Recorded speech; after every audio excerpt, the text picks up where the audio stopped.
Amém. Então, creio que essa palavra vai falar conosco. Então, eu achei interessante que aqui foi falado muito sobre restituição.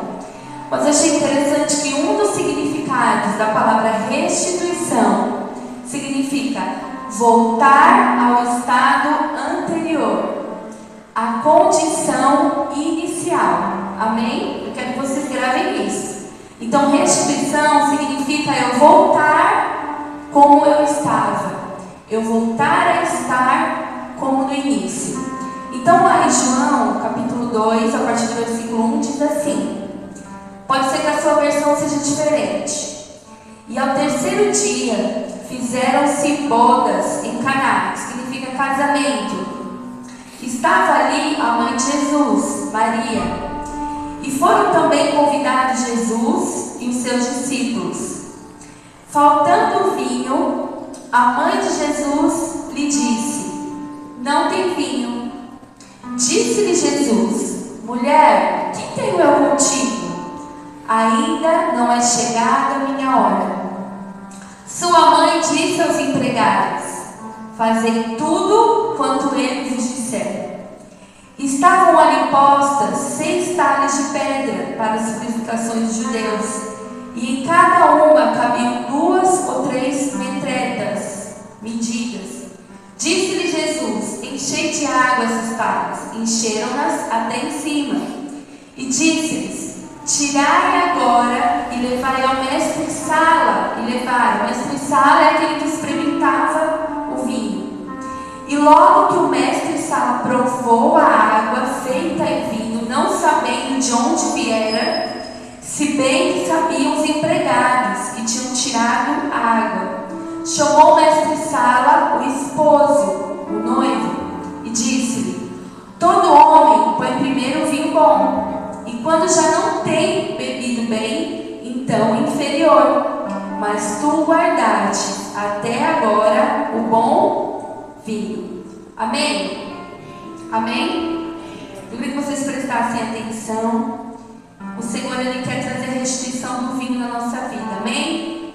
Os jovens que estão aí, os adolescentes, queria que vocês prestassem atenção nessa palavra. Que o Senhor fale conosco. Amém? Então, aqui foi o primeiro milagre de Jesus. Então, se alguém perguntar para você, qual foi o primeiro milagre de Jesus? Foi um casamento. Aqui foi o primeiro milagre de Jesus. E nós vimos que Jesus nem queria fazer esse milagre, não é? Ele falou para o quê para a mãe dele? Não é chegada a minha hora. Mas ele fez o milagre. Então, aqui, eu quero trazer para nós essa palavra. Alguns pontos para que nós venhamos entender o que é essa restituição do vinho. Então, primeiramente, nós falamos aqui que aqui acontecia um casamento. E eu queria falar sobre o casamento. O que o casamento representa para nós, Aline? O casamento representa o nosso relacionamento com Deus. Representa a nossa vida com Deus. Por quê? Porque a palavra do Senhor fala que nós somos noiva de Cristo. Amém? Você que é homem, você também é chamado de noiva de Cristo. A palavra do Senhor fala que quando Jesus voltar, nós vamos participar das bodas do Cordeiro. Amém? Nós vamos nos casar com o Senhor. Então, o casamento fala do nosso relacionamento com Deus. Porque casamento fala de quando 2 pessoas se unem. Quando 2 pessoas têm uma aliança. Quando 2 pessoas moram juntas. Amém? Então, quando nós entregamos a nossa vida ao Senhor, nós começamos a ter um relacionamento com Deus. E esse relacionamento tem uma aliança. Então, eu quero que você entenda hoje. Você tem um relacionamento com Deus. Você é noiva do Senhor. Amém? Eu creio que aqui todos já aceitaram a Jesus. Então você habita com o Senhor. Isso é tremendo, né? Porque Deus habita em nós e nós habitamos no Senhor. E eu quero falar ali, mas aconteceu algo aqui nesse casamento. Então, primeiro, eu tenho um casamento com o Senhor, eu tenho uma vida, um relacionamento com Deus. Mas nós vimos aqui, aconteceu alguma coisa nesse casamento. O que aconteceu aqui? Acabou o vinho. Imagina, ali no começo do casamento tinha vinho, e várias horas foram ali de festa, né? Mas chegou uma hora que aquele vinho acabou. A mãe de Jesus falou, né? Acabou o vinho. E o que o vinho representa aqui? Eu quero que você grave isso. O vinho representa as nossas experiências com Deus. Fala comigo assim: experiências com Deus. Experiências com Deus. Experiências com Deus. Então, eu falei aqui da restituição do vinho. Então seria o quê? A restituição das minhas experiências com Deus. Então nós vemos que aqui nesse casamento acabou o vinho. No começo tinha vinho, mas chegou um certo momento que acabou. Então o que isso traz para nós? Que no começo da nossa vida com Deus, nós temos experiência com Deus, não temos? Nós buscamos ter experiência com Deus, né? Nós queremos o quê? Eu quero ouvir a voz de Deus. Eu vejo que as pessoas falam, né? Eu pelo menos era assim: Deus falou comigo. Eu falava: nossa, eu também quero ouvir a voz de Deus. Eu queria ser batizada no Espírito Santo, eu queria falar em línguas. Eu ia na Assembleia com a minha avó. Então eu via aquelas irmãzinhas do coque, via as pessoas ali no mistério, né? E eu falava: eu quero ter essa experiência com Deus. Então, quando a gente começa, igual tem aqui os adolescentes, quando a gente começa uma vida com Deus, a gente tem que buscar ter experiências. Eu creio que cada um aqui já teve uma experiência com Deus, amém? Nem que seja no começo da sua caminhada cristã, como foi aqui nesse casamento. Mas chegou uma hora que acabou o vinho. Então eu só quero falar conosco hoje. Não tem vinho. Isso que a mãe de Jesus falou para ele. Não tem vinho. Quando durante a nossa vida com Deus o vinho acaba e a gente não tem mais experiência com Deus. Será que isso tem acontecido comigo, com você? Como eu falei aqui, não tem aqui nenhum novo convertido. Porque o novo convertido, né? Ele ainda é um bebê na fé. Ele ainda está gatinhando. Mas a gente vai o quê? Crescendo em Deus, amém? A gente vai crescendo, se tornando uma criança espiritual, se tornando adolescente, jovem, um adulto. E cada fase, né? Que olha minha filha, cada fase, aqui tem os pais, cada fase vai dar uma experiência, na verdade. Então, toda fase tem uma experiência. Toda fase nossa com Deus, seja no começo, seja quando a gente vai crescendo, nós precisamos ter experiências com Deus. E depois eu vou dar a oportunidade aqui para alguém falar alguma experiência, amém? Aproveitar que nós estamos em poucos. Então, aqui acabou o vinho. A mãe de Jesus falou o que para ele? O que ela falou para ele? Acabou o vinho. Aí ele olha para ela e fala assim, bom, na nossa linguagem hoje, ele falou assim, e acabou o vinho. E ela falou assim, ele falou para ela: mulher, mas o que eu tenho, como vamos dizer assim, mulher, o que eu tenho a ver com isso? O que eu vou fazer? Ele falou: ainda não é chegada a minha hora. Como se ele falasse assim: ainda não chegou a hora de eu manifestar o meu poder. O que Maria fez? Maria falou: então tá bom. Ela fez isso? Então tá bom. Vamos continuar aqui na festa, mesmo sem vinho. Vamos continuar aqui na festa. Ela fez isso? Não. O que Maria falou? Gente, olha o que Maria fez. É coisa de mãe, né? O que Maria fez? Chamou os empregados e falou assim: faça tudo o que ele falar. Jesus tinha acabado de falar o que para ela? Não vou fazer. Não é minha hora. Ela não aceitou. Presta atenção aqui. Ela não aceitou o que Jesus falou. O que eu quero trazer para nós com isso? Maria foi intencional. Fala comigo, intencional. A gente tem ouvido falar muito dessa palavra nesses dias, né? Seja intencional, faça algo intencional. E eu vejo isso aqui, Maria foi intencional. O que é ser intencional, Aline? É você fazer algo com um propósito. Quando você é uma pessoa intencional naquilo que você faz com um propósito, duas coisas que você vai ter. Você vai se indignar, não se revoltar. Entendem a diferença? Você vai se indignar. Maria se indignou, falou: não, como assim? Você tem poder para transformar essa água em vinho. Porque Maria mostra aqui que ela sabia quem era Jesus. E por isso que ela se indignou e falou: não. Chamou os empregados e falou: faz tudo que ele mandar. Porque ela tinha certeza que Jesus poderia transformá-lo em vinho. Então o que ela fez? Ela se indignou dentro dela. Ela falou: não. Ele falou que não é a hora dele. Mas eu sei que ele pode fazer. E segundo, ela se posicionou. Ela não só se indignou, mas ela teve uma posição. Ela chamou os empregados e falou: faz tudo o que ele falar. Então Maria, ela foi uma mulher que agiu com propósito. Ela sabia que Jesus poderia fazer o milagre. Se ela não tivesse sido intencional, não teria vindo novamente. Se ela não tivesse se indignado, se posicionado, não ia ter vinho de novo. Ia ser um casamento sem vinho.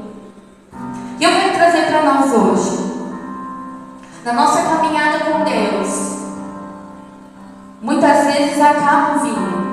Muitas vezes acaba as nossas experiências com Deus. Mas sabe por que isso acontece? Porque a gente não é mais intencional. A gente não busca mais a Deus com propósito.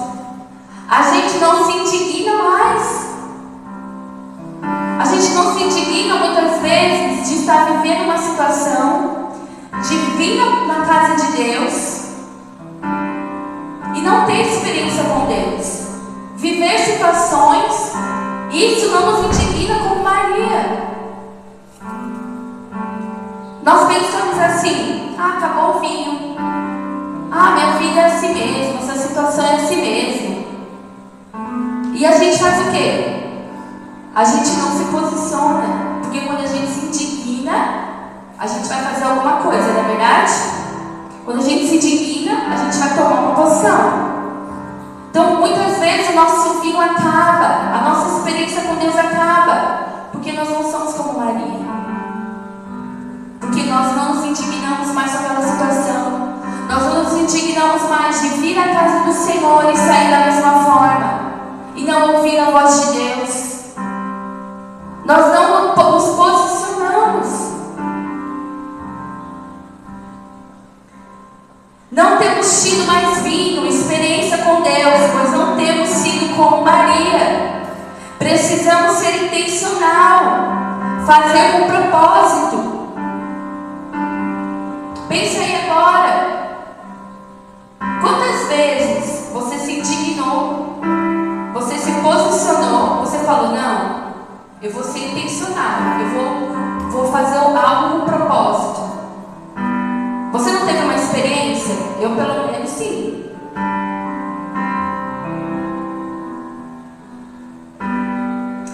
E quando Maria, ela fez aquilo, voltou a ter vinho no casamento. Como eu falei, se Maria não tivesse feito aquilo, se ela tivesse, Jesus falou para ela: mãe, não chegou minha hora, não é a hora de eu manifestar o meu poder.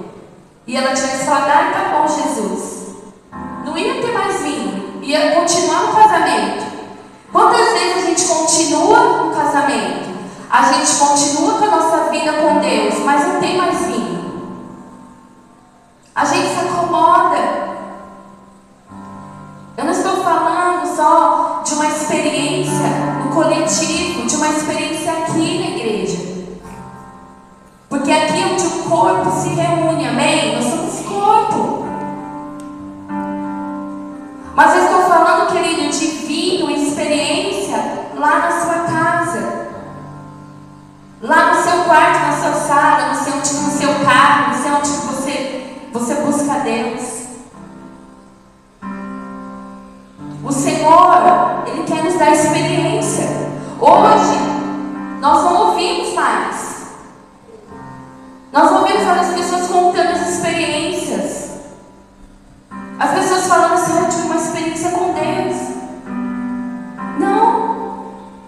A gente não ouve mais. E o Senhor, Ele quer restituir. O que significa restituição? Voltar ao meu estado anterior. Voltar à minha condição inicial. Porque no início do nosso relacionamento com Deus, a gente buscava por experiência. Eu não sei vocês, mas eu buscava até ver anjo. Eu falava, eu quero ver um anjo. A gente não busca mais isso. Eu não estou falando para vocês, estou falando primeiramente para mim. Então Deus, Ele quer restituir, Ele quer que você volte ao seu estado e condição anterior. Ele quer que você tenha vindo novamente. Que você seja como a mãe de Jesus. Maria, ela se indignou. Ela se indignou, ela foi ousada. Ela foi ousada. Ela falou, ó, vem aqui e faz o que Ele mandar. Porque, queridos, não tem como Jesus não se mover. Jesus poderia ter feito o quê? Não vou fazer. Mas eu quero dizer algo para você, que eu vejo aqui nessa palavra. Não tem como Jesus não se mover quando uma pessoa é intencional. Não tem como Jesus não fazer quando uma pessoa se indigna e se posiciona e fala, eu quero vir, Senhor. Eu quero experiência.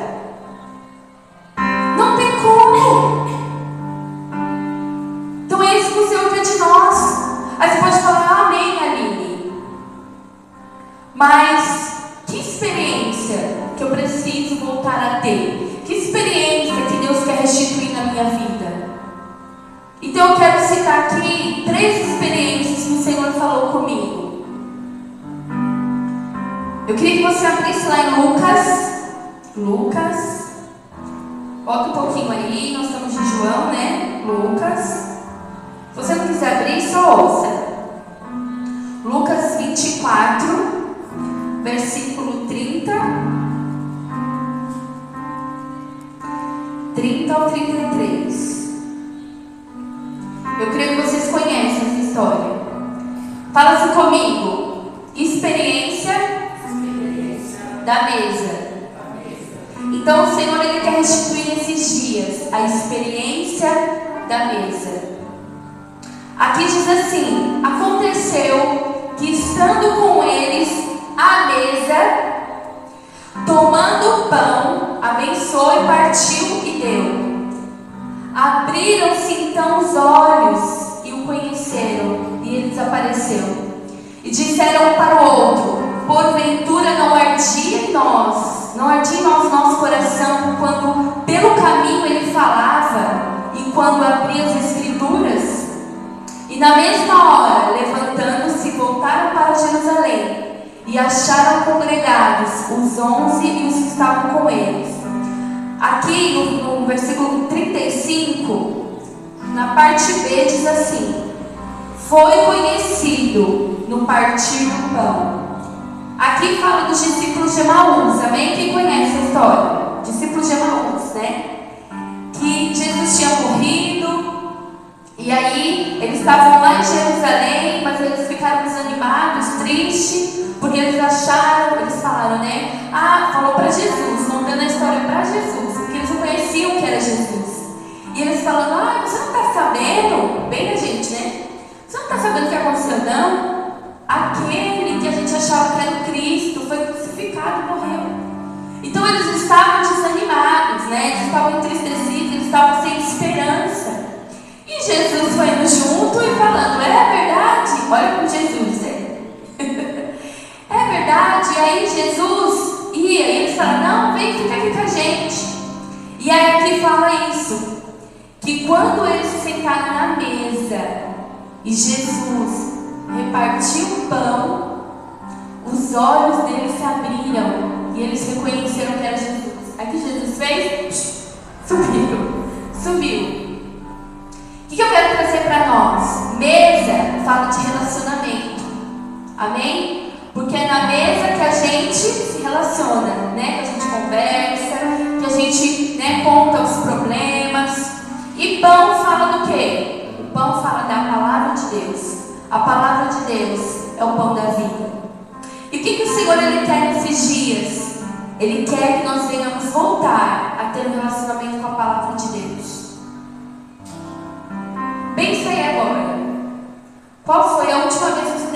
experiência lendo a palavra de Deus? Ou mais, qual foi a última vez que você leu a palavra de Deus? Nós precisamos, queridos, restituir a experiência da mesa na nossa vida. Nós precisamos sim ter um relacionamento com as pessoas, nos sentar à mesa com as pessoas, ter um relacionamento, comunhão com as pessoas. Mas o maior relacionamento que você tem que ter na mesa, o pão que você tem que comer, é a palavra de Deus. Porque você precisa comer para o seu corpo ficar forte, não precisa? E se você não comer, você fica fraco. Qual que é o alimento para o seu espírito? Porque onde que Deus habita? No seu espírito. Então, para que você tenha força e saúde espiritual, você precisa comer de um alimento espiritual. Qual é o alimento espiritual? A palavra.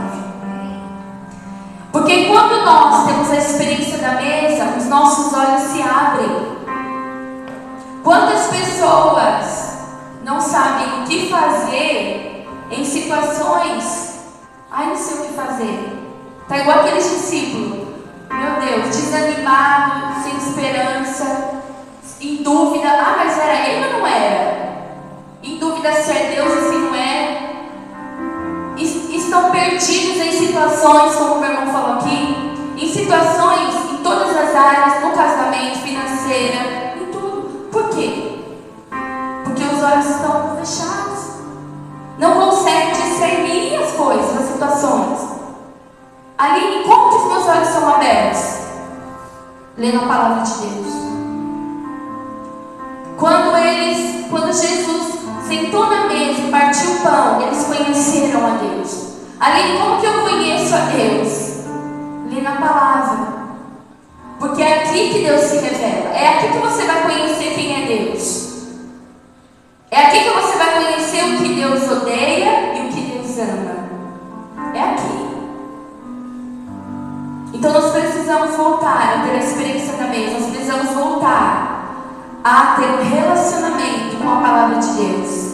Onde, queridos, onde muitos países as pessoas não têm Bíblia. Muitos países as pessoas não podem ter Bíblia. E aqui você encontra a Bíblia de todas as cores, tamanhos e modelos. Aqui você tem acesso à palavra. Pela internet, né?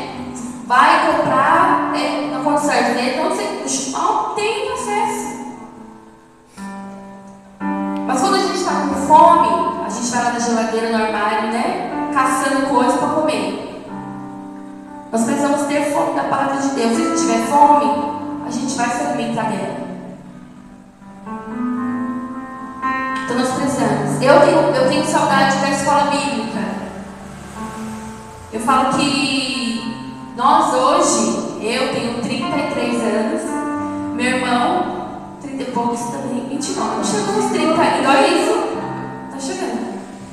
Nós somos uma geração Nutella, não. Meu Deus. A gente era uma geração que lia a Bíblia. Graças a Deus. Aleluia. Eu falo que eu já li a Bíblia 3 vezes toda, estou lendo pela 4ª vez. Não é porque eu sou fanática. Ah, porque eu sou fanática. Não. É porque isso aqui é o meu pão espiritual. Eu preciso para me alimentar espiritualmente, para me ter força. Porque o mundo não é fácil, não é verdade? O mundo não é fácil. O pecado, as lutas. E nós temos uma geração hoje que não sabe nada de Bíblia. Nada. Quem fez a arca? Moisés, né? Nós precisamos, queridos, eu quero que você entenda, vocês são pais, estão aqui. Nós precisamos levar o nosso espírito a ter experiência da mesa. Não de uma forma chata, né? Ah, é chato ficar aqui lendo. Não, mas que você leve seu filho a ter fome, né? Pela palavra. Nós precisamos restituir isso nos nossos dias. Nós precisamos ter um relacionamento com a palavra de Deus. Porque assim nós teremos uma geração forte. Amém? Não como a gente brinca, uma geração Nutella. Outra experiência que a gente precisa ter está lá em Atos 2, do 1 ao 4. Não precisa abrir. Fala assim comigo, a experiência do Pentecostes. Vocês conhecem, amém? Que ali eles estavam reunidos e ali eles foram cheios do Espírito de Deus e começaram a falar em línguas. Quem aqui já fala em outras línguas? Amém, glória a Deus. Você fala, você foi batizado, você tem falado. Então nós precisamos voltar a nos encher do Espírito Santo. Lá em Efésios 5,18 diz assim: mas enchei-vos do Espírito Santo. É uma ordem. Eu me enchi uma vez e pronto. Não. Enchei-vos. Enchei-vos fala de algo contínuo. Então enchei-vos do Espírito de Deus. Lá em Coríntios, 1 Coríntios 12:8, fala dos dons do Espírito. Então eu me encho do Espírito. O que o Espírito ele tem? Dons. Então se eu estou cheio do Espírito, eu vou estar cheio do que é dele. Então os dons do Espírito. O que é os dons do Espírito? A palavra de sabedoria, que é a revelação. A gente fala, né? A revelação é a palavra da sabedoria. A palavra da ciência, conhecimento. O dom da fé, o dom de cura, a operação de maravilhas, a profecia, o discernimento de espírito, a variedade de línguas e interpretação de línguas. Esses são os dons do Espírito. Então nós precisamos voltar a nos encher do Espírito. Nós precisamos voltar a ter a experiência do Pentecoste. Lá no começo da sua caminhada cristã, quando eu falo por mim, quando eu não era cheia do Espírito de Deus, quando eu não falava em línguas, porque eu falar em línguas é uma evidência, é um dom, eu buscava. Onde eu estava, eu buscava. Eu falava, Deus, eu quero ter essa experiência, eu quero ter essa experiência. Como eu falei no começo da nossa caminhada, a gente quer ter muita experiência com Deus. Mas acaba o vinho. Mas o Senhor, Ele quer restituir o vinho da nossa vida, amém? O Senhor quer que nós venhamos nos encher do Espírito dEle. O Senhor quer que nós venhamos ter dons. Se eu perguntar para você, nessa lista aqui, quantos dons nessa lista você tem? Dom é presente. Quem aqui não gosta de ir no shopping ou fazer compra e sair da sacola, da mochila de sacola? Mesmo que seja nas parcelas, para pagar depois, mas a mochila de sacola, queridos, é a mesma coisa. Aqui é presente do Espírito de Deus. Você pode estar com a mochila de sacola de dom, porque Ele quer te encher de dom, Ele quer te encher dele. Então, quantos dons você tem? Nós precisamos voltar a buscar os dons de Deus. Deus, Ele quer te usar com profecia, com discernimento. Ele quer te usar para curar. Ele quer te usar para dar uma palavra de conhecimento.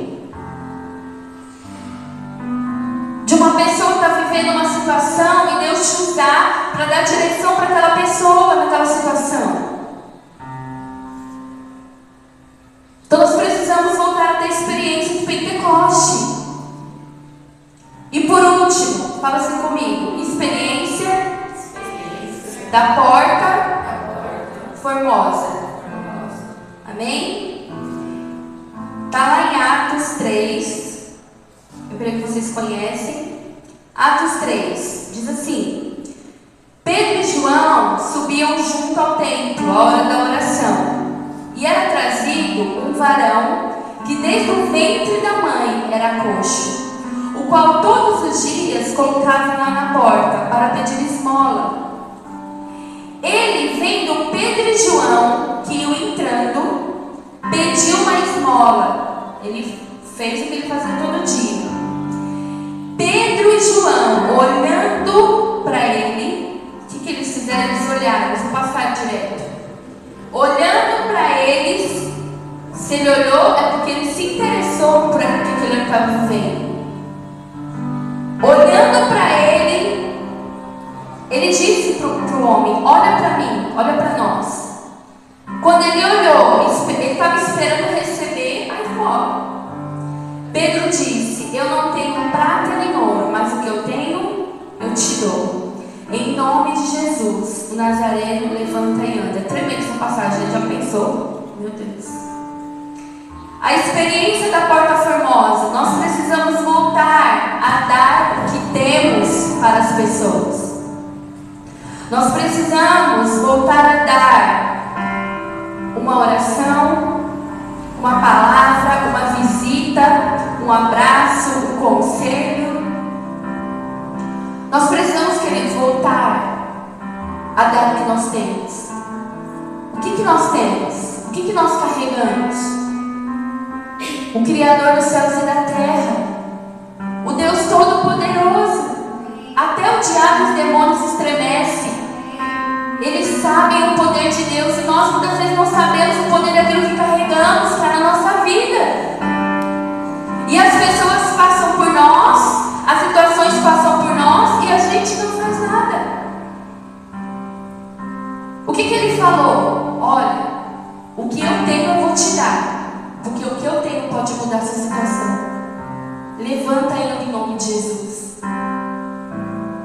Nós precisamos voltar, queridos, até essa experiência. Não deixar que as pessoas passem pela nossa vida, situações passem e a gente não faça nada. Foi o que eu falei, precisamos nos indignar, nos posicionar, não nos revoltar, porque a revolta não vai mudar nada.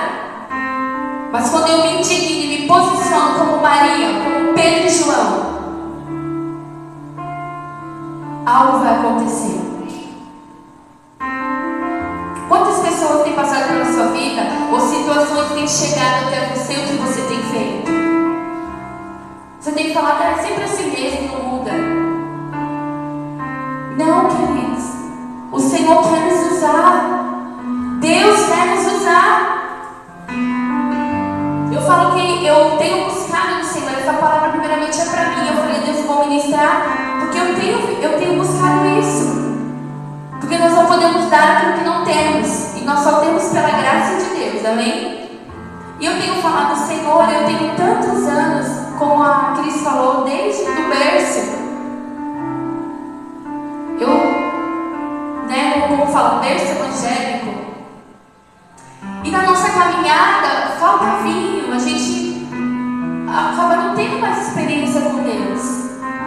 E eu tenho falado, Senhor, eu quero vinho. Eu quero ter vinho na minha vida com o Senhor. Eu quero ter experiência de novo. E eu falei, Deus, eu quero ter. Eu vivi uma experiência depois que o Senhor me deu essa palavra. Que a Radassa ficou internada. E aí teve um dia que o Rodrigo ficou lá e eu fui para casa. E aí eu fui para casa e orei. Eu falei assim, Senhor, se eu estou passando isso, o Senhor tem um propósito. Porque no mundo a gente vai ter aflição, amém? Eu falei, Deus, mas o Senhor é o Deus de propósito. Tudo que a gente passa tem um propósito. A gente só precisa descobrir qual é. E aí eu falei, Deus, eu quero ser intencional. Eu falei, Senhor, eu estou passando essa situação com a minha filha. Quantas mães estão passando isso? Quantas mulheres estão aqui internadas com seus filhos? E precisam de uma oração, precisam de um abraço, de uma palavra, chorar junto. Mas eu não quero ser mais uma mãe internada com a filha e ficar só laboreando. Ah, minha filha está assim, ah, que é o hospital assim, assado.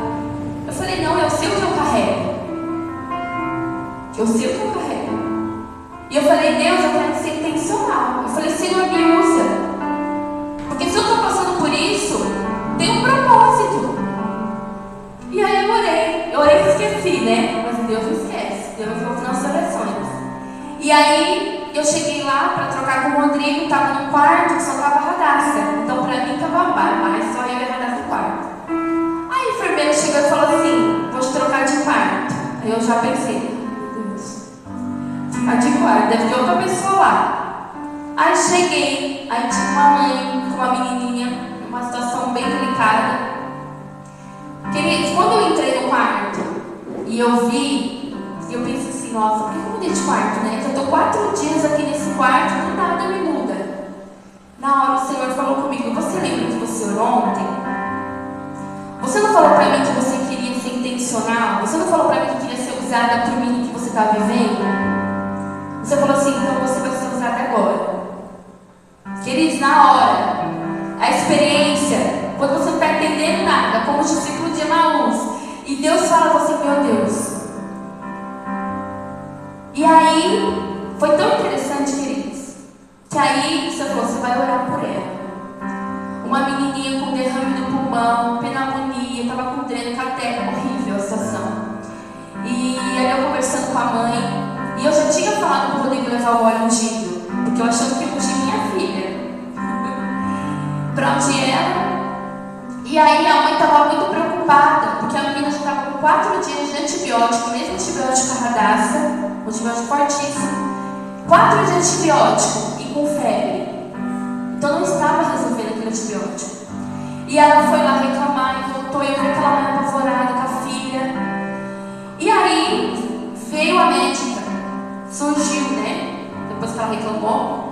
E a médica falou assim, mãe, a sua filha vai ter que ir para UTI, ela não pode ficar aqui. Aí ela ali, né? E eu falando, Deus, eu vou orar para essa, que hora que eu vou orar para essa mulher, Senhor? Aí chegou a cirurgiã, porque eles tiveram que lavar o catéter da menininha. Queridos, na hora que parou de lavar, a Radassa dormiu. A Radassa dormiu, a cirurgiã saiu. Eu falei, agora. Quando eu fui entrar, ela já estava assim, em cima da filha dela chorando.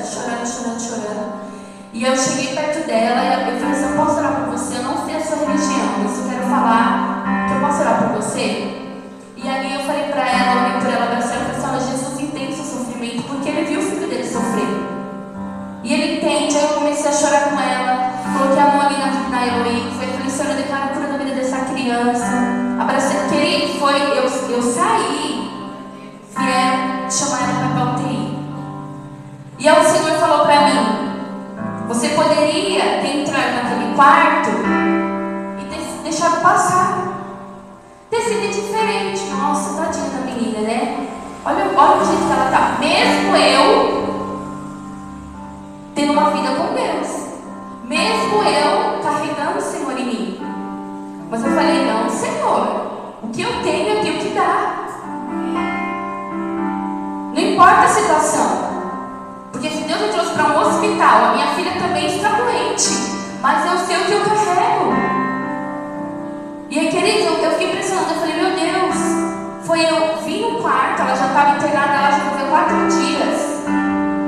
No 4º dia, eu entrei naquele quarto e ela saiu depois que eu orei. Eu falei, Deus, é porque o Senhor tinha um propósito de eu vir orar aqui para essa menina.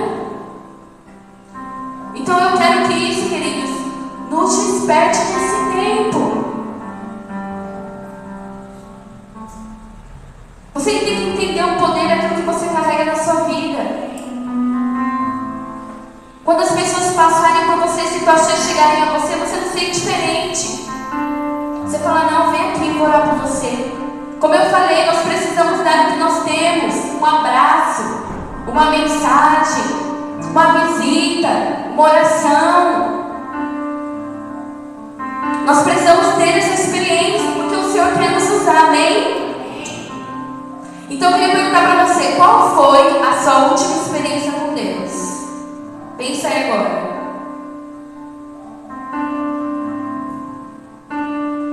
Qual foi a sua última experiência de mesa?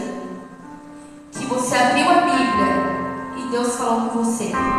Não aqui no culto, lá na sua casa. Ou qual foi a última vez que você abriu a Bíblia? Qual foi a sua última experiência de Pentecoste? Que você foi cheio do Espírito Santo, que você falou em outras línguas, que Deus te usou com palavra de revelação. Não aqui, lá na sua casa. Vou contar só mais uma experiência para a gente encerrar. Isso é para, queridos, te ativar, nem quero. Inclusive, queridos, quando você passa por uma situação ruim, você pode fazer igual os discípulos de Emaús, chorar. Ah, por que eu estou passando por isso? Você pode falar, não, Senhor, eu estou passando por isso, isso tem propósito. Então, o que é para mim fazer? Essa experiência de ser cheio do Espírito Santo, eu sempre falo para o Senhor, Senhor, o primeiro lugar que eu quero ser usada por Ti é na minha casa. Porque a nossa casa é o nosso primeiro ministério, amém?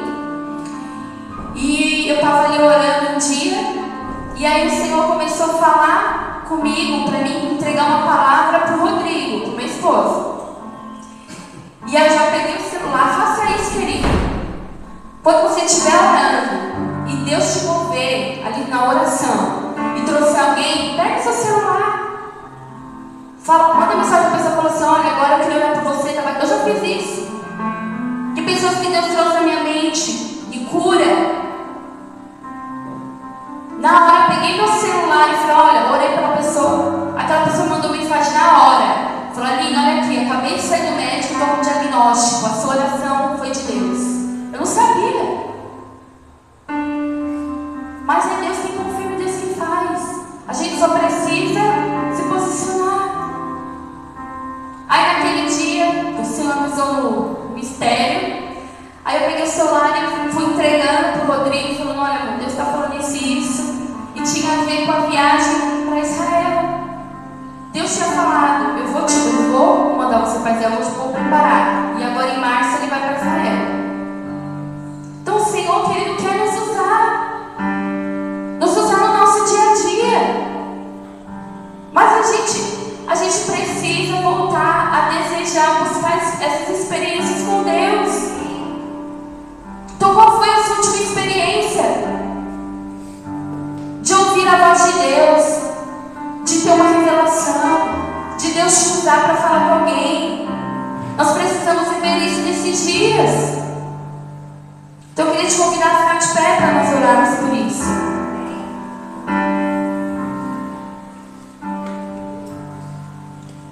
Para que Deus te dê experiências em situações do seu dia a dia, em situações que você tem orado. Eu queria que você começasse a orar agora onde você está. Se você quiser se ajoelhar, fala, Senhor, eu quero vinho. Seja sincero com Deus. Deus ama os filhos sinceros. Fala, Deus, acabou o vinho. Senhor, eu não tenho tido mais vinho, eu não tenho tido mais experiência. Fala, Senhor, eu quero vinho. Eu quero voltar a ter experiências com o Senhor, como no início. Restitui, Senhor, o vinho da minha vida. Fala para o Senhor, Senhor, eu quero ter experiência da mesa, Senhor. Tu sabes que nesses dias eu não tenho conseguido nem abrir a minha Bíblia. Por causa do cansaço, das batalhas, da correria. Mas eu quero voltar, Senhor, a ter fome da Tua palavra.